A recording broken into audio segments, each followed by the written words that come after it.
সেই দিনকে ভয় করো যখন কোনো পিতা তার সন্তানের উপকারে আসবে না, কোনো সন্তান তার পিতার উপকারে আসবে না। রেজাল্টে ব্যর্থতা, আপনি কোনো ব্যবসায় হাত দিয়েছেন, সেখানে ব্যর্থ হয়েছেন, এটাও আসল ব্যর্থতা। সবচেয়ে বড় অভাব হচ্ছে মানুষের দিলের সুকুন, মনের প্রশান্তির অভাব। আসসালামু আলাইকুম ওয়া রাহমাতুল্লাহি ওয়া বারাকাতুহু। আলহামদুলিল্লাহি রাব্বিল আলামিন ওয়াল আকিবাতু লিল মুত্তাকিন ওয়াস সালাতু ওয়াস সালামু আলা রাসূলিহি সাইয়্যিদিল মুরসালিন ওয়া আলা আলিহি ওয়া আসহাবিহি আজমাইন, আম্মা বা'দ। قال الله تبارك وتعالى: أعوذ بالله من الشيطان الرجيم، بسم الله الرحمن الرحيم، لقد أنزلنا إليكم كتابا فيه ذكركم أفلا تعقلون। صدق الله العظيم। Leading university Islamic cultural forum কর্তৃক আয়োজিত আজকের এই কোরআন বিষয়ক সেমিনার, কোরআন ডিস্ট্রিবিউশনের এই প্রোগ্রামের সম্মানিত সভাপতি, আমাদের শ্রদ্ধাভাজন ব্যক্তিত্ব হযরত শেখ মুফতি ডক্টর জিয়াউর রহমান হাফিজাহুল্লাহ, এই ইউনিভার্সিটির সকল শিক্ষার্থীর অভিভাবক এবং এই ইউনিভার্সিটির সম্মানিত ভাইস চ্যান্সেলর, আমাদের অত্যন্ত প্রিয় ব্যক্তিত্ব জনাব তাজউদ্দিন আহমদ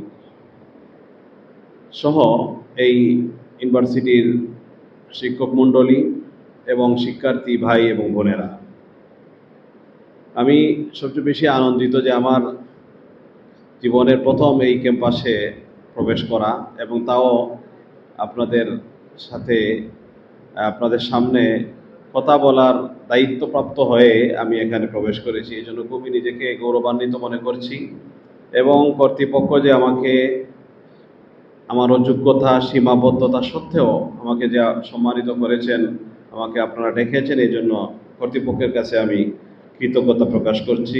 জাযাকুমুল্লাহ খায়র। আজকে খুবই জরুরি একটি বিষয় নিয়ে আলোচনা করার জন্য বলা হয়েছে যে কোরআনের সাথে আমাদের জীবনের সম্পর্ক কি হতে পারে, আমরা আমাদের জীবনে কোরআনকে কিভাবে বাস্তবায়ন করতে পারি, কিভাবে প্রয়োগ করতে পারি। এই বিষয়টা নিয়ে বিক্ষিপ্ত কিছু কথা, আমার জ্ঞানের সীমাবদ্ধতা, কথা বলার অযোগ্যতা সত্ত্বেও আপনাদের সামনে কয়েকটি কথা আমি বলার চেষ্টা করবো ইনশাআল্লাহুল আজিজ। কোরআন আমাদের জীবনে কতটুকু প্রাসঙ্গিক, এটা আমরা যদি না বুঝি তাহলে কিন্তু কোরআনের গুরুত্ব আমরা অনুধাবন করতে পারবো না। কোরআন যে একটি কিয়ামত পর্যন্ত আমাদের জন্য জীবন্ত একটি কিতাব, যে কিতাব কখনো পুরাতন হয় না, যেই কিতাবের বিষয়বস্তু কখনো অপ্রাসঙ্গিক হয় না, এই বিষয়গুলো যদি আমরা না বুঝি তাহলে কিন্তু এই কোরআনের এই গুরুত্বটা আমরা অনুধাবন করতে পারবো না। আল্লাহ সুবহানাহু ওয়া তাআলা কোরআনুল কারীমের যে আয়াত আপনাদের সামনে তেলাওয়াত করেছি সেখানে বলেছেন, লাকাদ আনজালনা ইলাইকুম কিতাবান ফীহি যিকরুকুম আফালা তাকিলুন।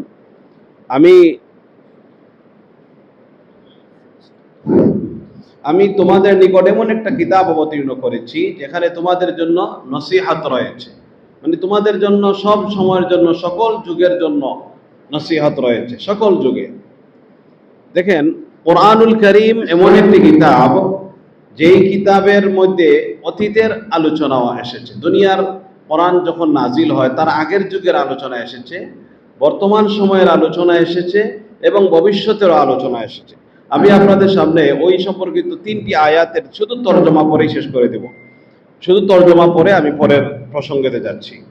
আল্লাহ সুবহানাহু ওয়া তাআলা ইরশাদ করেন সূরা আরাফের 172 নম্বর আয়াতে, ওয়াইদ আখাযা রাব্বুকা মিন বানি আদামা মিন যুহুরিহিম যুররিয়াতাহুম ওয়া আশহাদাহুম আলা আনফুসিহিম আলাস্তু বিরাব্বিকুম ক্বালু বালা শাহিদনা।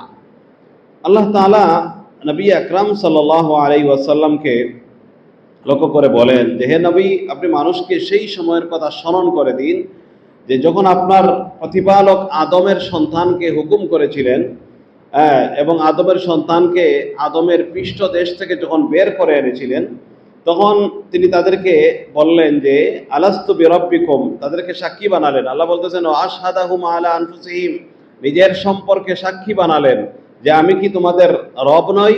তখন সকলে সমস্বরে আমরা রূহ জগতে আমরা যারা ছিলাম সকলেই বলেছিলাম বালা, আলু বালা, আমরা অবশ্যই আপনার মানে এই যে রবের স্বীকৃতি, এই যে আল্লাহ তাআলার তাওহীদের স্বীকৃতি আমরা অতীত যুগে দিয়ে এসেছি, প্রাচীন যুগে আমরা দিয়ে এসেছি, যখন আমরা সকলে একই সাথে কি ছিলাম, রূহ জগতে ছিলাম। তাহলে বোঝা গেল যে আমাদের ইমানের শেকড়টা দুনিয়াতে না, বরং আমাদের ইমানের শেকড়টা হচ্ছে আমাদের রূহ জগতে। আমাদের রূহ জগতে যখন ছিলাম তখন থেকে আমরা আল্লাহকে স্বীকৃতি দিয়ে এসেছি। সুতরাং আমাদের ইমানের পরিচয় নতুন না, এই ইমানের পরিচয়টা আমাদের দুনিয়াতে না, বরং শেকড়টা অনেক গভীরে এবং এই জগতের চাইতেও আগের জগতে। এটা কোনো আগের যুগের কথা। এরপরে যদি আমরা পরের আয়াতে যদি আমরা আসি যে কোরআনে মাজিদ মানুষের বর্তমান জীবনের আলোচনা কি করে। কোরআন বলেছে বর্তমান জীবনের কথা, আমাদের বাস্তব জীবনের কথা। এই মুহূর্তে আমরা যখন দুনিয়াতে আসি আমাদের এই সময়ের কথাও কোরআন বলে। ওয়ালামু আন্নামাল হায়াতুদ দুনিয়া লাইবুন ওয়া লাহুম ওয়া যিনাতুন ওয়া তাফাখুরুন বাইনাকুম ওয়া তাকাসুরুন ফিল আমওয়ালি ওয়াল আওলাদ কামাসালি গাইসিন আ'জাবাল কুফফারা নাবাতুহু সুম্মা ইয়াহিজু ফাতারাহু মুসফাররান সুম্মা ইয়াকুনু হুতামা। যে জেনে রাখো পার্থিব জীবন তো কেবল খেলাধুলা, সাজসজ্জা, পারস্পরিক অহংকার প্রদর্শন, ধন সম্পদ ও সন্তান সন্ততিতে একজন অন্যের চেয়ে এগিয়ে থাকার প্রতিযোগিতা ছাড়া আর কিছু না। দুনিয়ার জীবনের উপমা হলো বৃষ্টির মতো, যা দ্বারা মানবীয় উদ্গত ফসল কৃষকদেরকে মুগ্ধ করে, এরপর তা তেজস্বী হয়ে উঠে, তারপর তুমি দেখতে পাবে তা হলুদ বর্ণ হয়ে গেছে, অবশেষে তা দলিত খড়কুটা হয়ে যায়, ফসল একসময় খড়কুটা হয়ে যায়। আর আখেরাতে আছে একদিকে কঠিন শাস্তি, অপরদিকে আল্লাহর পক্ষ থেকে ক্ষমা ও সন্তুষ্টি, মানে জান্নাত। দুনিয়ার জীবন তো প্রতারণার উপকরণ ছাড়া কিছু না। মানে বর্তমান জীবনটাকে আল্লাহ তাআলা এমন ভাবে চিত্রিত করেছেন যে এই জীবনের দাম আল্লাহ রাব্বুল আলামিনের কাছে আসলে খুবই কম, খুবই সামান্য। এই জন্য হাদিসের মধ্যে এসেছে যে দুনিয়ার জীবনটা যদি আল্লাহ তাআলার কাছে একটা মাছির ডানা বরাবর থাকতো, আল্লাহ রাসূল ইসলাম পরিষ্কার বলেছেন যে দুনিয়ার জীবনটা যদি একটা মাছির ডানা বরাবর থাকতো তাহলে মা সাকা কাফিরান শারবাতা মাইন, একজন আল্লাহকে অস্বীকারী ব্যক্তিকে আল্লাহ তাআলা এক ফোঁটা পানিও তাকে পান করাতেন না। তাহলে দুনিয়ার জীবনটাই পাবে, কিন্তু আমরা দুনিয়ার জীবনটাকে সবচেয়ে বেশি প্রাধান্য দিচ্ছি। এটা হচ্ছে দুনিয়ার জীবনের বাস্তবতা আল্লাহ তাআলা আলোচনা করলেন। আমরা যদি কোরআনকে একটু চর্চা করি, দেখি যে আমাদের পরের জীবনকে আল্লাহ তাআলা মানে ভবিষ্যৎ জীবনের আলোচনা কি করেছেন। আল্লাহ তাআলা ভবিষ্যৎ জীবন সম্পর্কে বলেছেন, ইয়া আইয়ুহান নাস ইত্তাকু রাব্বাকুম ওয়াখশাউ ইয়াওমান লা ইয়াজজি ওয়ালিদুন আন ওয়ালাদি ওয়ালা মাউলুদুন হুয়া জাসিন আন ওয়ালিদিহি শাইআ ইন্না ওয়াদাল্লাহি হাক্কুন ফালা তাগুররান্নাকুমুল হায়াতুদ দুনিয়া ওয়ালা ইয়াগুররান্নাকুম বিল্লাহিল গারুর। হে মানুষ, নিজ প্রতিপালকের অসন্তুষ্টি থেকে তোমরা বেঁচে থাকো এবং সেই দিনকে ভয় করো যখন কোনো পিতা তার সন্তানের উপকারে আসবে না, কোনো সন্তান তার পিতার উপকারে আসবে না, কিছু সামান্যতম উপকারেও আসবে না। নিশ্চয়ই আল্লাহর ওয়াদা সত্য, সুতরাং দুনিয়ার জীবন যেন তোমাদেরকে কিছুতেই ধোঁকায় না ফেলে। এটা হচ্ছে আল্লাহ তাআলা ভবিষ্যতের আলোচনা করতেছেন, ভবিষ্যতের জীবনের আলোচনা করতেছেন। এখন আমরা আসি যে কোরআনে পিছনের জীবনের আলোচনা এসেছে, বর্তমান জীবনের বাস্তবতার কথা আল্লাহ তাআলা তুলনা করেছেন এবং ভবিষ্যৎ জীবনে আমরা কোন জিনিসের মুখোমুখি হব সেটাও আলোচনা আল্লাহ তাআলা করেছেন। সুতরাং কোরআন সকল যুগের আলোচনা আমাদের সামনে উপস্থাপন করে এটাই বোঝাতে চাচ্ছে, আমাদেরকে এই গুরুত্ব বোঝাতে চাচ্ছে যে কোরআনের সাথে আমাদের সম্পর্কটা কেমন হওয়া উচিত, কোরআনের সাথে আমাদের কেমন আত্মীয়তা রাখা উচিত। আল্লাহ সুবহানাহু ওয়া তাআলা আমাদেরকে আমাদের আত্মীয়দের সঙ্গে ভালো আচরণের কি দিয়েছেন, নির্দেশ দিয়েছেন, কোরআনে দিয়েছেন, হাদিসে দিয়েছেন। কোরআনের চাইতে বড় কোনো আত্মীয় আমাদের জন্য হতে পারে না। কোরআনের চাইতে বড় কোনো আমরা আত্মীয়দের সঙ্গে সম্পর্ক রাখি, কেন রাখি? আল্লাহর হুকুম আছে, কিংবা আমাদের রক্তের টানে, ভালোবাসার টানে আমরা আত্মীয়দের সঙ্গে কি করি, সম্পর্ক রাখি, আত্মীয়দের হক বুঝি। কিন্তু কোরআনের সঙ্গে আমাদের আত্মীয়তার বন্ধন কেমন? কোরআনকে আল্লাহ রাব্বুল আলামিন আমাদেরকে আমাদের জীবনের জন্য একটা কি একবারে অঙ্গাঙ্গি করে আল্লাহ তাআলা আমাদেরকে দিয়েছেন, এই জন্য যে কোরআনের সঙ্গে আমাদের বন্ধন যেন অন্য আত্মীয়দের চাইতেও আরো বেশি হয়। কোরআনের সঙ্গে আমাদের বন্ধনটা যেন একেবারে অতপ্রতভাবে জড়িয়ে থাকে আমাদের জীবনের সাথে। এই জন্য রাসূলুল্লাহ সাল্লাল্লাহু আলাইহি ওয়াসাল্লাম বলেছেন যে আমি তোমাদের কাছে দুটি জিনিস রেখে গেলাম, কোরআন এবং সুন্নাহ। যদি এই দুটিকে আঁকড়ে ধরতে পারো তাহলে তোমরা কি হবে না, পথভ্রষ্ট হবে না। এই জন্য কোরআনের ব্যাপারে আল্লাহ তাআলা মূল্যায়ন করেছেন, ইন্না হাযাল কোরআন ইয়াহদি লিল্লাতি হিয়া আকওয়াম, যে বস্তুতে এই কোরআন তো সেই পথ দেখায় যা সর্বাপেক্ষা সরল পথ, সহজ পথ দেখায়। সুতরাং ওয়াইবাশশিরুল মুমিনিন আল্লাযীনা ইয়ামালুনাস সালিহাত, মুমিনদের জন্য কোরআন এই সুসংবাদ দেয় যে তারা নেক আমল করে, আন্না লাহুম আজরান কাবীরা, আল্লাহ রাব্বুল আলামিনের কাছে রয়েছে এই ঈমান গ্রহণকারী ব্যক্তিদের জন্য, ঈমানদারদের জন্য, নেক আমল করনেওয়ালার জন্য মহা পুরস্কার রয়েছে। কোরআন আল্লাহ তাআলা আমাদেরকে দিয়েছেন, যারা এই কোরআনকে আঁকড়ে ধরেছে, যারা এই কোরআনকে মেনে চলেছে, তারাই অনেক উপরে উঠতে পেরেছে। আর যারা কোরআনকে ছেড়ে দিয়েছে, আল্লাহ তাআলা তাদেরকে পতন দিয়েছেন। আর হাদিসের মধ্যে আল্লাহ রাসূল বলেছেন, ইন্নাল্লাহা তাবারাকা ওয়া তাআলা ইয়ারফাউ বিহাযাল কিতাবি আকওয়ামান ওয়া ইয়াযাউ বিহি আখারিন। দেখেন, কোরআন আমাদের উন্নতির সোপান, আবার আমাদের পতনেরও কি মাধ্যম হতে পারে কোরআন। এই জন্য আল্লাহ তাআলা আল্লাহ রাসূল কি বলেছেন যে কোরআন অনেক জাতিকে বিজয় দান করেছেন, উন্নতি দিয়েছেন, সমৃদ্ধি দান করেছেন, আবার অনেক জাতিকে আল্লাহ তাআলা পতন দিয়েছেন। কেন পতন দিয়েছেন? যে এই কোরআনকে ছেড়ে দেওয়ার কারণে। এই জন্য কাল কিয়ামতের দিন নবী আকরাম সাল্লাল্লাহু আলাইহি ওয়াসাল্লাম রাসূলুল্লাহ সাল্লাল্লাহু আলাইহি ওয়াসাল্লামের কাছে রাসূলুল্লাহ সাল্লাল্লাহু আলাইহি ওয়াসাল্লাম আল্লাহ তাআলার সামনে আমাদের বিরুদ্ধে নালিশ দিবেন, ইয়া রাব্বি ইন্না কওমি ইত্তাখাযু হাযাল কুরআনা মাহজুরা। আল্লাহ, হে আমার রব, আমার প্রতিপালক, আমার জাতি, আমার কওম এই কোরআনকে তারা ছেড়ে দিয়েছিল। কোরআনকে তারা কি করে দিয়েছিল? ছেড়ে দিয়েছিল। সুতরাং কোরআন ছেড়ে দিলে দুনিয়াতেও পতন অবশ্যম্ভাবী, কোরআন ছেড়ে দিলে আখিরাতেও আল্লাহর দরবারে জবাবদিহিতার মুখোমুখি আমাদেরকে হওয়া লাগবে। আচ্ছা, যাই হোক, আমরা এখন একটা বিষয়, একটা হাদিসের আমরা আলোচনা করব। এই কোরআনের মধ্যে কি রয়েছে, কোরআনের ভিতরে কি রয়েছে? একটি হাদিসে নবী আকরাম সাল্লাল্লাহু আলাইহি ওয়াসাল্লাম বলেন, হযরত আলী রাদিয়াল্লাহু তাআলা আনহু থেকে বর্ণিত হাদিস, আল্লাহ রাসূল বললেন, হে লোক সকল, তোমরা সাবধান হয়ে যাও, তোমাদের সামনে কঠিন ফিতনা রয়েছে। সাহাবায়ে কেরাম জিজ্ঞেস করলেন, ইয়া রাসূলুল্লাহ, এই ফিতনা থেকে বাঁচার উপায় কি? তখন তিনি বললেন, এই ফিতনা থেকে বাঁচার একমাত্র উপায় হচ্ছে আল কোরআন। কারণ এই কোরআনে তোমাদের পূর্বকার উম্মতের অবস্থা বর্ণিত হয়েছে, যারা ইতিমধ্যে আলোচনা করেছি। তোমাদের পরে কিয়ামত পর্যন্ত আসন্ন সকল বিষয়ের ভবিষ্যৎবাণী আলোচিত হয়েছে। তোমাদের ভিতরে বিতর্কের মীমাংসার পদ্ধতিও রয়েছে। কোরআন হক বাতিলের মধ্যে ফয়সালাকারী এটি অনর্থক কোনো কিতাব নয়।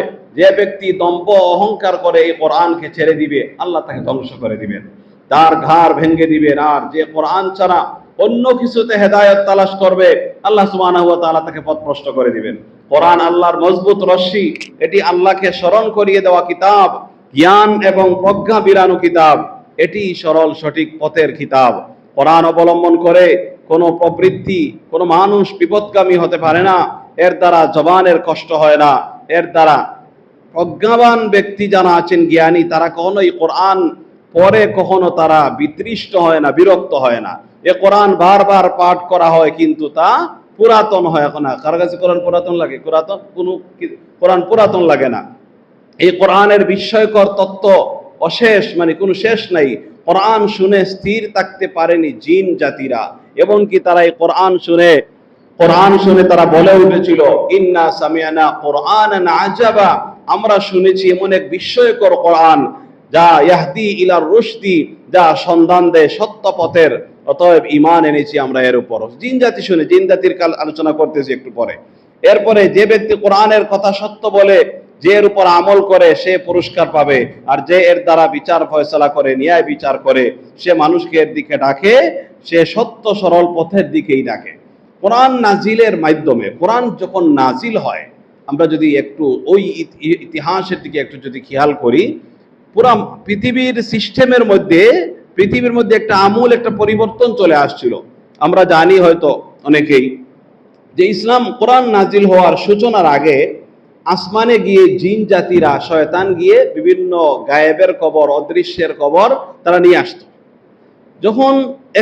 তারা যখন নিয়মিত নিয়ে আসতো এবং গণকদের কাছে, বুখারীর হাদিস, এসে গণকদের কাছে এই আসমান থেকে বিভিন্ন গোপন তত্ত্ব, বিভিন্ন সংবাদ বলে দিত। আর গণকরা এগুলো মানুষের সামনে বলে দিয়ে, মানুষের সামনে তারা অনেক বড় জ্ঞানী হিসাবে তাদের নিজেদেরকে কি করতো? উপস্থাপন করত।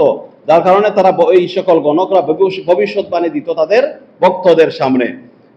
যখন আল্লাহ তাআলা রাসূলুল্লাহ সাল্লাল্লাহু আলাইহি ওয়াসাল্লামকে নবী হিসাবে প্রেরণ করলেন, কোরআন অবতরণের ধারাবাহিকতা শুরু হয়ে গেল, তখন আল্লাহ সুবহানাহু ওয়া তাআলা শয়তানে আসমানে যাওয়ার যে পথ, সেটা বন্ধ করে দিলেন।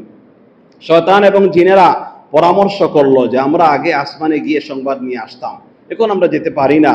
অবশ্যই দুনিয়াতে এমন কোনো বড় ঘটনা ঘটেছে, অবশ্যই কোনো পরিবর্তন এসেছে, যার কারণে আমরা আর আসমানে যেতে পারতেছি না।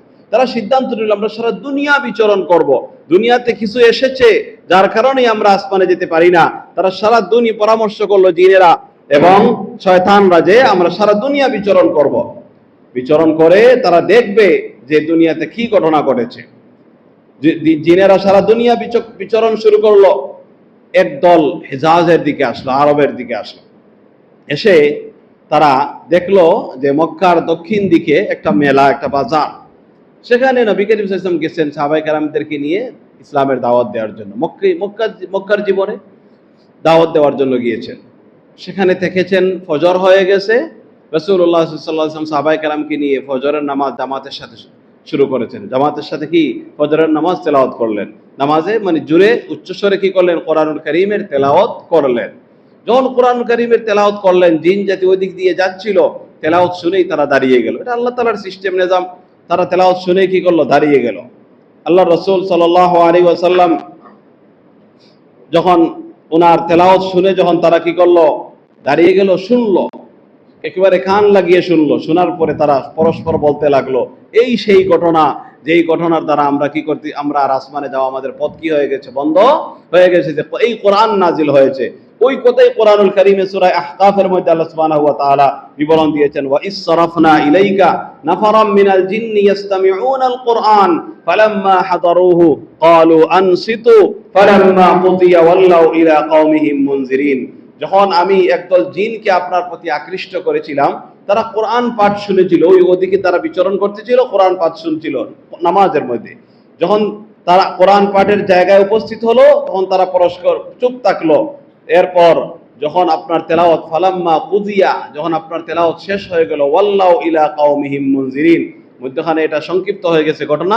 তারা নবী আকরাম সাল্লাল্লাহু আলাইহি ওয়াসাল্লামের কাছে এসে ইসলাম গ্রহণ করেছে। তারা বলেছে, ইয়া রাসূল, আমরা জিন জাতি, আপনার কাছে আমরা ইসলাম গ্রহণ করতে চাই। আল্লাহ রাসূল সাল্লাল্লাহু আলাইহি ওয়াসাল্লাম জিন জাতিকে ইসলাম গ্রহণ করান, কারণ আমরা সকলেই জানি মানব জাতি এবং জিন জাতি আল্লাহ তাআলার কাছে আদিষ্ট, আল্লাহ তাআলার কাছে জবাবদিহি করতে হবে। আল্লাহ মুকাল্লাফ যাদেরকে বলা হয়, তারা ইসলাম গ্রহণ করে তাদের জাতির কাছে গেল, গিয়া বলল, ক্বালু ইয়া কওমানা ইন্না সামি'না কুরআনান ইয়াহদি ইলা রুশদ। তারা গিয়ে বলল, হে আমাদের জাতি, আমরা একটা আজীব একটা কোরআন আমরা শুনেছি, ইয়াহদি ইলা রুশদি, যে কোরআন মানুষদেরকে হেদায়েতের দিকে ডাকে, আহ্বান করে। এভাবে তারা কি করলো, ইন্না সামি'না, সূরা জিনের আয়াত, ইন্না সামি'না কুরআনান আজাবা ইয়াহদি ইলা রুশদি ফাআমান্না বি। তারা গিয়ে বলল, আমরা সেখানে কি করেছি, নবীর কাছে ইসলাম গ্রহণ করে ফেলেছি, কোরআনের উপর ইসলাম গ্রহণ করেছি, তোমরাও ইসলাম গ্রহণ করো। ওয়ালান নুশরিকা বিরাব্বিনা আহাদা, আমরা আল্লাহর সাথে কাউকে শরীক করব না।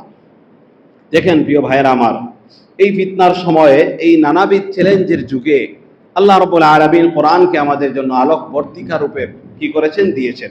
এই কোরআন সব সময়ের জন্য জীবন্ত। এই কোরআন আমাদেরকে বলে যে আমরা যদি কোনো কষ্টের মুখোমুখি হই, আমরা যদি অভাবের মুখোমুখি হই, আমরা যদি আমাদের কোনো সমস্যার সম্মুখীন হই, কোরআন বলে যে তোমরা এই নতুন সমস্যার সম্মুখীন হচ্ছ না, তোমাদের আগেও অনেক সমস্যার মুখোমুখি হয়েছেন। তোমাদের চাইতে উত্তম যারা নবী রাসূলগণ, তারাও সমস্যার মুখোমুখি হয়েছেন, তারাও বিপদের মুখোমুখি হয়েছেন, তারাও নির্যাতন নিপীড়নের মুখোমুখি হয়েছেন। এভাবে কোরআন আমাদেরকে বিভিন্ন রকমের কষ্টের সময় আমাদেরকে সান্ত্বনা দেয়। কোরআনের মধ্যে হেদায়েতের ঝর্ণা রয়েছে। কোরআনের শুরুতেই আল্লাহ তাআলা বলেছেন, আলিফ লাম মিম যালিকাল কিতাব লা রাইবা ফি হুদাল লিল মুত্তাকিন, যে কি মুত্তাকিনদের জন্য হেদায়েত স্বরূপ। কোরআনের মধ্যে রয়েছে আমাদের সংস্কারের কথা। আমরা যখন বিভিন্ন রকমের কুসংস্কারে নিমজ্জিত, ইমানের ক্ষেত্রে কুসংস্কার, আমলের ক্ষেত্রে কুসংস্কার, আমাদের জীবন ধারার ক্ষেত্রে যখন আমরা কুসংস্কারে নিমজ্জিত, তখন কোরআন আমাদেরকে ইসলাহ করে, কোরআন আমাদেরকে সংস্কার করে। কোরআন মানুষের আধ্যাত্মিক সংস্কারের প্রতি গুরুত্ব আরোপ করে। মিথ্যা, গীবত, হিংসা, অহংকার, কুধারণা, এই সকল বাজে অভ্যাস ছেড়ে সত্যবাদিতা, সহনশীলতা, ক্ষমাশীলতা এবং সুধারণার মতো উঁচু আখলাকের দিকে কোরআন আমাদেরকে নিয়ে যায়। এই সকল উত্তম গুণে আমাদেরকে কি করে, গুণান্বিত করে। আর এই সকল গুণে যারা গুণান্বিত হয়, তারাই আল্লাহ তাআলার কাছে পছন্দনীয় হয়, প্রিয় হয়। এজন্য আল্লাহ কোরআনে বলেছেন, ইন্নাল্লাহা ইউহিব্বুল মুহসিনিন, আল্লাহ তাআলা ভালো কাজ করে যারা, নেককার, তাদেরকে পছন্দ করেন। কোরআন আমাদের চিন্তা এবং দৃষ্টিভঙ্গির মধ্যে পরিবর্তন নিয়ে আসে। কোরআন মানুষকে ক্ষণস্থায়ী বস্তুবাদ থেকে ফিরিয়ে আমাদেরকে চিরস্থায়ী জীবনের বাস্তবতার দিকে নিয়ে যায়। মানুষ তখন সাময়িক দুনিয়ার স্বাদের পেছনে না পড়ে দীর্ঘমেয়াদী জীবনের দিকে অগ্রসর হয়। কারণ এই কোরআন আমাদেরকে বলে দুনিয়ার সাময়িক জীবন এটা হচ্ছে বস্তুবাদ, এটা ক্ষণস্থায়ী, এটার কোনো স্থায়িত্ব নেই। আমাদের স্থায়িত্ব হচ্ছে আখিরাত। মানুষকে এই কোরআন আখিরাতের দিকে নিয়ে যায়। আল্লাহ বলেন ওয়াল হায়াতুদ দুনিয়া ইল্লা মাতাউল গুরুর, দুনিয়ার জীবন হচ্ছে এক ধোঁকার বস্তু ছাড়া আর কিছু না। এই আয়াত দ্বারা আমরা পরিষ্কারভাবে এই বার্তা পাই যে আল্লাহর সফলতা, আল্লাহর কাছে আসল সফলতা হলো আমাদের যে আল্লাহর সন্তুষ্টি। দুনিয়ার সম্পদ, দুনিয়ার যশ খ্যাতি, ভাইরালের নেশা, প্রশংসা, এই সমস্ত চাকচিক্যর মধ্যে আসলে কি আসল সফলতা নয়। দুনিয়া আসলে ব্যর্থতার মধ্যেও দুনিয়াতে যদি কেউ ব্যর্থ হয়, এটাও আমাদের বুঝতে হবে যে দুনিয়াতে যদি কেউ ব্যর্থতা হয়, রিজাল্টে ব্যর্থতা, কোনো একটা কি আপনি পরীক্ষা দিয়েছেন, ফাইনাল পরীক্ষা ব্যর্থ হয়েছেন, আপনি চাকরিতে জয়েন করার জন্য অ্যাপ্লিকেশন করেছেন, সেখানে ব্যর্থ হয়েছেন, আপনি কোনো ব্যবসায় হাত দিয়েছেন, সেখানে ব্যর্থ হয়েছেন, এটাও আসল ব্যর্থতা না। দুনিয়ার সফলতাটা যেমন আসল সফলতা না, দুনিয়ার ব্যর্থতাও কি না আসল ব্যর্থতা না। কোরআন আমাদেরকে সেটা কি বলে। তাহলে কি আমাদের আসল সফলতা হচ্ছে আখিরাতের, আর ব্যর্থতাও আসল হচ্ছে আখিরাতের। আমরা যদি ব্যর্থ হই আখিরাতে তাহলে আমাদের জীবন বরবাদ হয়ে যাবে, আর আমরা যদি আখিরাতে সফল হই আর দুনিয়াতে সাময়িক ব্যর্থ হয়েও যাই তাহলে আমাদের জীবন কামিয়াব হয়ে যাবে। এজন্য আসল সফলতা কিংবা আসল ব্যর্থতা এটা আখিরাতকে ঘিরে আমাদেরকে হওয়া উচিত। দুনিয়াতে যদি আমরা সফল হই এত বেশি আনন্দিত হওয়ার কোনো কারণ নেই, দুনিয়াতে যদি আমরা ব্যর্থ হই এত বেশি ভেঙ্গে পড়ার কি নাই, সুযোগ নেই। প্রিয় ভাইয়েরা আমার, দেখেন পরিবার এবং সমাজে, এইটুকুলো আমাদের ব্যক্তিগত আলোচনা, পরিবার এবং সমাজে আমরা কিভাবে ইনসাফ কায়েম করব সেটাও কোরআন আমাদেরকে বলেছে। কোরআন বলেছে তোমরা তোমাদের স্ত্রীদের সঙ্গে ভালো আচরণ করো, বাবা মার সাথে ভালো আচরণ করো, ভাই বোনদের সাথে ভালো আচরণ করো, তোমাদের প্রতিবেশীর সাথে ভালো আচরণ করো, তোমাদের কলিগদের সাথে ভালো আচরণ করো, তোমাদের বন্ধুদের সাথে ভালো বন্ধুদের বন্ধুত্ব গ্রহণ করো এবং তাদের সাথে ভালো আচরণ করো। কোরআন আমাদেরকে বলে ওয়াশিরুহুন্না বিল মারুফ, স্ত্রীদের সঙ্গে ভালো আচরণ করো, ওয়াবিল ওয়ালিদাইনি ইহসানা, পিতামাতার সাথে ভালো আচরণ করো, সন্তানের হক আদায় করো। এভাবে কোরআন আমাদেরকে বলেছে। তাহলে বোঝা গেল যে পরিবার, সমাজ, এই সমাজ সংস্কারে কোরআন আমাদেরকে নির্দেশনা দিচ্ছে। সবচেয়ে আজকের জীবনের, আমাদের জীবনের সবচেয়ে বড় অভাব কি জানেন? আজকের জীবনে বর্তমান সময় হচ্ছে মানুষের, আপনি যদি গবেষণা করেন দেখতে পাবেন সবচেয়ে বড় অভাব হচ্ছে মানুষের দিলের সুকুন, মনের প্রশান্তির অভাব। মানুষের কি আত্মার প্রশান্তির কি অভাব। মানুষ এই মানসিক অস্থিরতা, মানসিক দুশ্চিন্তার জন্য, এটাকে লাঘব করার জন্য কত কিছু করে, মানসিক প্রশান্তির জন্য মানুষ কত কিছু করে জানেন? সবচেয়ে বড় ইনভেস্টমেন্ট, মানে মানুষ সবচেয়ে বড় ব্যয় যেটা করে সেটা হচ্ছে মনের শান্তির জন্য। এর চেয়ে বড় কোনো ব্যয় আর কোথাও করে না। মানুষ তার সন্তানের পেছনে টাকা ব্যয় করে, সন্তান যদি সফল হয় তার মনের শান্তি। মানুষ সে ধন সম্পদের জন্য, লাভের জন্য বিভিন্নভাবে টাকা ইনভেস্ট করে, কেন? মনের শান্তির জন্য। এই মনের শান্তির সবচেয়ে বড় অভাব এবং সবচেয়ে ব্যয়বহুল যেটা, যেই শান্তি অর্জনের জন্য মানুষ ব্যয় করে, খরচ করে, সেটা হচ্ছে কি মনের প্রশান্তি। এটা হচ্ছে সবচেয়ে বেশি অভাব আজকের যুগে মানুষ। আপনি যদি ধনী, কোটিপতি, শিল্পপতির কাছে যান দেখবেন যে জিনিসটার অভাব ফিল করে লোকটা, সেটা হচ্ছে তার মনের অশান্তি, মানসিক প্রশান্তির কি অভাব। অথচ কোরআন কারীম কত সহজভাবে, সহজলভ্য, কোনো টাকা পয়সা খরচ করা লাগে না মনের প্রশান্তির জন্য। কোরআন বলেছে আলা বিযিকরিল্লাহি তাতমাইন্নুল কুলুব, জেনে রাখো আল্লাহর জিকিরের মধ্যে অন্তরের প্রশান্তি রয়েছে। আল্লাহর জিকিরের মধ্যে অন্তরের প্রশান্তি। আল্লাহর জিকির মানে কি? কোরআন। আল্লাহ রাসূল বলেছেন আফজালুজ যিকরি তিলাওয়াতুল কোরআন, সর্বোত্তম জিকির হচ্ছে কোরআন কারীমের তেলাওয়াত। আপনি দুশ্চিন্তায় পড়েছেন, আপনি কোরআন নিয়ে বসে যান, দেখবেন আপনার দুশ্চিন্তা শেষ হয়ে গেছে। আপনি কোরআন একটু অনুধাবন করার জন্য আপনি অধ্যয়ন করুন, কোরআনের অর্থ মর্ম বুঝার সাথে আপনি একটু বসেন এবং অর্থ এবং মর্ম তাদাব্বুরের সাথে, চিন্তা ফিকিরের সাথে আপনি একটু সময় দেন, দেখবেন আপনার অনেক সমস্যার সমাধান কোরআনের পাতায় পাতায় বিদ্যমান আছে। এই জন্য আমরা কোরআনকে যদি নিজের জীবনের মধ্যে আপন করে নেই, দেখবেন মনের প্রশান্তি চলে আসছে। কোরআন আমাদেরকে সবচেয়ে মূল্যবান যে জিনিস আমাদের জীবনে সময়, সেই সময়ের মূল্যায়ন করতে কোরআন আমাদেরকে শিখিয়েছে। কোরআন, আল্লাহ তাআলা কোরআনুল কারীমে সময়ের কসম করে বলেছেন, ওয়াল আসর ইন্নাল ইনসানা লাফি খুসর, আমার সময়ও শেষ হয়ে গেছে। এরপরে কোরআনের সঙ্গে আমাদের কিছু সম্পর্ক স্থাপন করতে হবে। কিভাবে? যেমন কোরআন আমাদেরকে জীবনের লক্ষ্য কি, আমাদের মাকসাদ কি, সেটা কোরআন বোঝায়। কোরআনের আমাদেরকে এটা বুঝিয়েছে যে আমাদের জীবনের লক্ষ্য এবং মাকসাদ হচ্ছে আল্লাহ তাআলার কি করা, গোলামি করা, আল্লাহ তাআলার হুকুম মানা। ওমা খালাকতুল জিন্না ওয়াল ইনসা ইল্লা লিয়াবুদুন। আমার ব্যক্তিগত ওই 2 দিন আগের একটা ঘটনার কথা বলি। আমি একটা জুয়েলারি দোকানে গেলাম, তো আমার একটা কাজে সেখানে কি আরো 2 জন কাস্টমার ছিল হিন্দু, তারা দম্পতি, স্বামী স্ত্রী। তো এর মধ্যে আরেকজন কাস্টমার বসা, আমাদের মুসল্লি পরিচিত, তো আমাকে হঠাৎ করে প্রশ্ন করলো, প্রাসঙ্গিক প্রশ্ন, এটা অপ্রাসঙ্গিক না, এই জন্য উত্তরও দিয়েছি। সে হঠাৎ করে প্রশ্ন করলো, হুজুর, সকল ধর্মে পুরুষরা স্বর্ণ পরে, জুয়েলারি দোকান তো, সকল ধর্মের পুরুষরা স্বর্ণ পরিধান করে, আমাদের ধর্মে পুরুষদের জন্য স্বর্ণ পরতে নিষেধ কেন? প্রশ্নটা করে 2 জন হিন্দু ধর্মাবলম্বী 2 জন মানুষের সামনে। এটা তো খুব চ্যালেঞ্জিং একটা সময়, আমার হাতে সময়ও কম, নামাজের সময় গনিয়ে আসছে। 10 সেকেন্ডের ভিতরে আমি যে কথাটা বললাম, যে লম্বা চওড়া কথা বলার তো সময় নেই, 10 সেকেন্ডের ভিতরে বলছি, দেখেন আমরা যারা মুসলমান, আমরা লাগামহীন স্বাধীন নই, আমরা লাগামহীন ভাবে আমরা স্বাধীনতা ভোগ করতে পারি, আমরা আল্লাহ তাআলার কাছে দায়বদ্ধ। আল্লাহ রাব্বুল আলামিন আমাদেরকে নিষেধ করেছেন, ইসলামী শরীয়ত স্বর্ণ পড়তে পুরুষদেরকে নিষেধ করেছে, এখানে আমাদের কল্যাণ নিহিত আছে। এই জন্য আমরা আল্লাহ তাআলার কাছে আমরা সুপর্দ, আমরা আল্লাহ তাআলার কাছে আত্মসমর্পিত, এই জন্য আল্লাহর হুকুম মানতে আমরা বাধ্য। সুতরাং আমরা পুরুষদের জন্য ইসলাম আমাদেরকে নিষেধ করেছে, এই জন্য আমরা, আমাদের জন্য এটা হারাম, এটা নারীদের জন্য খাস। এই জন্য আমরা পুরুষরা কি করি না, আমরা মুসলিম পুরুষরা আমরা স্বর্ণ পরি না, এবং এটা আমাদের পরার জন্য আমাদের কি অনুমতিও নাই, এই কথা বলে চলে আসলাম। আসলেই আমরা যতই যুক্তি দেই, যতই আমরা যুক্তি আমরা উপস্থাপন করি, এটারও দরকার আছে, কিন্তু সব কিছুর পিছনে আমরা ইসলামের অর্থ হচ্ছে আল্লাহর কাছে নিঃশর্ত আত্মসমর্পণ করা। সেই নিঃশর্ত আত্মসমর্পণটা আমরা করি। দেখেন, আমাদেরকে প্যারেন্টিং শিখায়, আমাদের সন্তানদের কিভাবে আমরা লালন পালন করব, সন্তানদেরকে মানসিক বিকাশটা কিভাবে করে তুলব। সন্তানের মানসিক বিকাশের প্রথম উপকরণ হচ্ছে আল্লাহর শিরিক থেকে তাকে কি করা, বাঁচানো, আল্লাহর পরিচয় তাকে লাভ করা। হযরত লোকমান, তিনি ওনার ছেলেকে যে বলেছিলেন, কোরআনে কারীমে আল্লাহ তাআলা নিয়ে এসেছেন সেই প্যারেন্টিং এর বিষয়। ওয়াইজ ক্বালা লুকমানু লিবনিহি ওয়া হুয়া ইয়াইযুহু ইয়া বুনাইয়া লা তুশরিক বিল্লাহ, হে আমার প্রিয় পুত্র, তুমি আল্লাহর সাথে শিরিক করো না। এরপরে আরো অনেকগুলো নসিহত তিনি করেছেন। তো কোরআনের মধ্যে এই প্যারেন্টিং এর শিক্ষাটাও আছে। কোরআন আমাদেরকে খাবার দাবারে কিভাবে আমরা খাবার দাবার গ্রহণ করব, সেটাও আমরা কিভাবে সুস্থ থাকবো।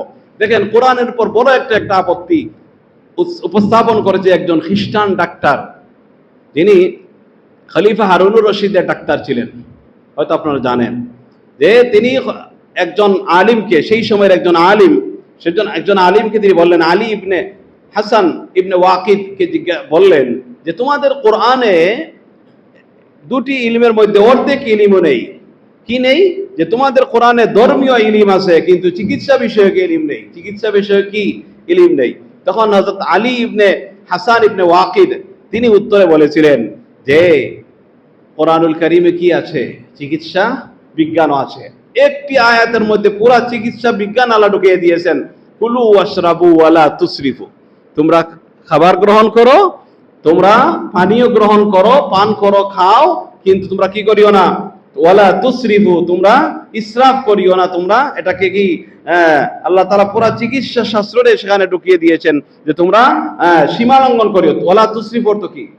সীমা লঙ্ঘন না করা। ওয়ালা তুসরিফ অর্থ কি? তোমরা সীমা লঙ্ঘন করো না। খাবার দাবারে আমরা যে অসুস্থতায় ভুগি, কিসের জন্য ভুগি? যে আমরা খাবার দাবারে সীমা লঙ্ঘন করি। আমরা খাবার দাবার ক্ষেত্রে আমরা টাইমিংটা রক্ষা করি না, পরিমাণটা আমরা ঠিক রাখি না, যার কারণে আমাদের খাবার দাবারের মধ্যে কি আসে, আমাদের পেটে সমস্যা হয়, শারীরিকভাবে সমস্যা হয়, বিভিন্ন রকমের কি উপসর্গ আমাদের শরীরে দেখা দেয়। তাহলে কোরআনের মধ্যে চিকিৎসা বিজ্ঞানের কথাও আছে, যদি আমরা গভীরভাবে সেটাকে কি করি, আমরা অধ্যয়ন করি। কোরআন আমাদেরকে সর্বশেষ কোরআনের সাথে আমরা সম্পর্ক রাখবো 4 ভাবে, যত লম্বা চওড়া 4 ভাবে কোরআনের সাথে আমরা সম্পর্ক রাখবো। প্রিয় ভাইরা আমার, এখানে কোরআন ডিস্ট্রিবিউশন, কোরআন বিতরণ করা হবে। প্রথম কাজ হচ্ছে আমরা কোরআনের বিশুদ্ধ তেলাওয়াত, দ্বিতীয় কাজ হচ্ছে কোরআনের অর্থ এবং মর্ম অনুধাবন করা। কোরআন আল্লাহ তাআলা দিয়েছেন শুধুমাত্রই তেলাওয়াতের জন্য না, বুঝে তেলাওয়াতের জন্য না, বুঝে তেলাওয়াতের জন্য। আমাদের মধ্যে অনেক ভুল বুঝাবুঝি আছে, কোরআন বুঝে তেলাওয়াতের, কোরআন বুঝে সবার জন্য কোরআন। এটা কিন্তু অন্য ধর্ম না যে শুধু পুরোহিতরাই এটা বুঝবে আর কেউ বুঝবে না, এমনটা না। এমন ধর্ম, এমন দিন আমাদের ইসলাম না। কোরআন আমাদেরকে সবার জন্য কোরআন আল্লাহ তাআলা বুঝার জন্য দিয়েছেন। এটা কোরআন আল্লাহর বাণী, আল্লাহর বার্তা, এটা আমাদেরকে বুঝতে হবে। এর জন্য কোরআন দ্বিতীয় দায়িত্ব হচ্ছে কোরআনের সাথে সম্পর্ক জোড়ার, যে আমরা কোরআনকে তার অর্থ এবং মর্ম অনুধাবন করব। 3 নম্বর হচ্ছে শুধু অর্থ এবং মর্ম অনুধাবন করে আরেকজনকে নসিহত করার আগে নিজে আমল করব। কি করব? নিজে আমল করব। আর 4 নম্বর হচ্ছে অন্যকে কোরআনের শিক্ষাটাকে কি করা? পৌঁছে দেওয়া, অন্যের কাছে কোরআনের শিক্ষা পৌঁছে দেওয়া। মোট কথা, এই কোরআন এমন একটা নূর যা মানুষকে, মানুষের অন্তরকে, মানুষের চিন্তাকে আলোকিত করে, মানুষকে অজ্ঞতা থেকে বের করে এনে জ্ঞান এবং প্রজ্ঞার দিকে নিয়ে যায়। যে ব্যক্তি ইখলাসের সাথে নিবিষ্ট মনে এই কোরআনের দিকে অগ্রসর হবে, তার অন্তর প্রশান্ত হবে, তার অন্তরের মধ্যে কি সফলতা আসবে। আজকে মানুষ হতাশায় নিমজ্জিত, আজকে মানুষ ডিপ্রেশনে ভুগে। এই যে ডিপ্রেশনে ভুগে, এটা কেন ভুগে? যে মানুষ মনে করে দুনিয়ার সফলতাই আসল সফলতা, আর দুনিয়ার ব্যর্থতাই আসল ব্যর্থতা। প্রতি রেজাল্ট বের হওয়ার পরেই দেখা যায় সুইসাইডের মতো অনেকগুলো ঘটনা। আপনি এসএসসি রেজাল্ট বের হোক, আপনি এইচএসসি রেজাল্ট বের হোক, আরো উপরের দিকে রেজাল্ট বের হওয়ার পরেই অনেকগুলো সুইসাইডের ঘটনা আমরা শুনি দুঃখজনক ভাবে। কেন শুনি? যে আমরা অভিভাবক সমাজ যারা আছি, আমরা আমাদের সন্তানদেরকে এটাই বুঝাই যে এই রেজাল্ট ভালো করাই তোমার জীবনের সফলতা, আর রেজাল্ট খারাপ করাই তোমাদের জীবনের ব্যর্থতা। এটা একটা ফাউল একটা কথা। অনেক মানুষের রেজাল্ট খারাপ করে জীবনে অনেক সফল হয়েছে, দুনিয়ার জীবনে রেজাল্ট খারাপ করে কোটিপতি শিল্পপতি হয় নাই। আর অনেক মানুষ আছে রেজাল্ট ভালো করে ডক্টর হয়ে, ইঞ্জিনিয়ার হয়েও তার জীবনে কি সে অর্থের ক্ষেত্রে কি অনেক দুর্বল আছে। তাহলে বোঝা গেল যে অর্থবিত্ত যেগুলো আছে সেগুলো আসলে মূল সফলতা না, রেজাল্টই আসল সফলতা না। আল্লাহর কাছে আখিরাতে আমি কিভাবে সফল হব, আখিরাতের চূড়ান্ত দিনে আমি কিভাবে সফল হতে পারবো, সেই সফলতাটাই আসল সফলতা। কিন্তু আমাদের অভিভাবকরা, আমাদের প্যারেন্টসরা যারা আছেন, তারা কিন্তু আমাদের বাচ্চাদেরকে, আমাদের সন্তানদেরকে, তাদের নিজের সন্তানদেরকে মৃত্যুর দিকে ঠেলে দিচ্ছেন, সুইসাইডের দিকে। শুধু তারা না, তাদের কলিগ, তাদের বন্ধু বান্ধব, তাদের পাড়া প্রতিবেশী, সবাই ওদেরকে যদি রেজাল্ট খারাপ করে, ফেল করে, সবাই তাদেরকে নিয়ে টিটকারি মারে। এই যে অবস্থা, এই জন্য আমাদের কি সন্তানরা সুইসাইডের দিকে কি করে অগ্রসর হয়। আমাদের এখানে বোনেরাও আছেন, সবার জীবনে কোরআনের কি আছে? হ্যাঁ, কোরআনের বার্তা আছে, সবার জীবনে কোরআনের নির্দেশনা আছে। আমরা যেন কোরআনের নির্দেশনাগুলো আমরা যেন কি করি? পড়ি, কোরআনের নির্দেশনাগুলো যেন বাস্তবায়নের চেষ্টা করি, এবং এই কোরআনকে আমাদের জীবনে ধারণ করি। আপনি কোরআনকে যদি ধারণ করেন, তেলাওয়াত করেন, বুঝেন এবং জীবনের মধ্যে বাস্তবায়ন করেন, দেখবেন জীবনে আপনার সফলতা পদচুম্বন করব, কখনো আপনাকে হতাশায় পাবে না, ডিপ্রেশনে পাবে না। আল্লাহ সুবহানাহু ওয়া তাআলা আমাদের যে শিক্ষার্থীরা অত্যন্ত ধৈর্য সহকারে কথাগুলো শুনেছেন, সকলকে কবুল করুন, আমাদের সকলকে কবুল করুন, আমিন। এবং এই লিডিং ইউনিভার্সিটি ইসলামিক কালচারাল ফোরামের কার্যক্রম আরো বেগবান করার তৌফিক দান করুন, আমিন। যারা এই প্রোগ্রাম সফল করতে কি করেছেন, শ্রম দিয়েছেন, অর্থ দিয়েছেন, সময় দিয়েছেন, চিন্তা দিয়েছেন, পরামর্শ দিয়েছেন, সকলকে আল্লাহ তাআলা উত্তম জাযা দান করুন, আমিন। ওয়া আখিরু দাওয়ানা আলহামদুলিল্লাহি রাব্বিল আলামিন। আসসালামু আলাইকুম ওয়া রাহমাতুল্লাহি ওয়া বারাকাতুহু।